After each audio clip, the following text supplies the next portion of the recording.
বন্ধুরা আজকের এই ভিডিওতে আমি আপনাদেরকে পাঙ্গাস মাছের ব্রিডিং প্রসেস দেখাতে চলেছি। কি করে এই মাছকে ব্রিডিং করানো হয়, মাছ থেকে কি করে ডিম বের করা হয়, এই ডিম থেকে কি করে বাচ্চা উৎপাদন করা হয়, সম্পূর্ণ প্রসেসগুলো আপনারা এই ভিডিওতে দেখতে পাবেন ও জানতে পাবেন। তো চলুন বন্ধুরা ভিডিওটি শুরু করা যাক। পাঙ্গাস মাছ ব্রিডিং করানোর জন্য সর্বপ্রথম যে কাজটি করা হয়ে থাকে সেটি হচ্ছে ব্রুড ফিশ সিলেকশন। বন্ধুরা ভালো মানের ব্রুড ফিশ পুকুর থেকে সিলেকশন করে ওঠানো হয়। সিলেকশনের ক্ষেত্রে ভালো মানের মাছগুলোকেই সিলেকশন করা হয়, যে মাছগুলো ডিম দিবে, পেটে পর্যাপ্ত পরিমাণ ডিম রয়েছে, এই ধরনের মাছগুলোকে সিলেকশন করা হয়। এই মাছগুলো সিলেকশন করার পর কিন্তু ট্যাঙ্কে 8 থেকে 10 ঘন্টার জন্য কন্ডিশনিং প্রসেসে রেখে দেওয়া হয়।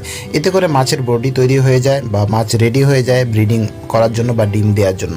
এই 10 থেকে 12 ঘন্টা কন্ডিশনিং প্রসেসের পর আরেকবার এই মাছগুলোকে সিলেকশন করা হয়। এর জন্য মাছগুলোকে ধরে আরেকবার আমরা বাছাই করে থাকি যে কন্ডিশনিং প্রসেসিংয়ের পরেও কোনো মাছ দুর্বল রয়েছে কিনা, এই জিনিসটি আমরা খুব ভালো করে লক্ষ্য করি।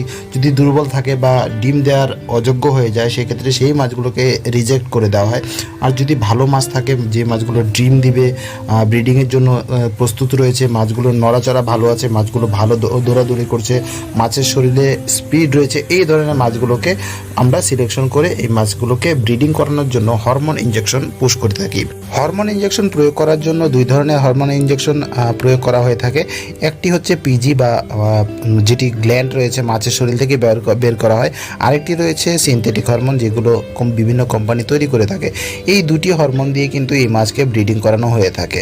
এই মাছকে ব্রিডিং করানোর জন্য দুটো মাছের প্রয়োজন হয়, পুরুষ এবং স্ত্রী। একটি মাছ দিয়ে কখনোই ব্রিডিং করানো সম্ভব নয়, তাই দুটো মাছেরই প্রয়োজন হয়।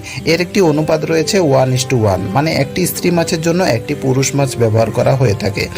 এই মাছকে ব্রিডিং করানোর জন্য দুটি ডোজ প্রয়োগ করা হয়ে থাকে।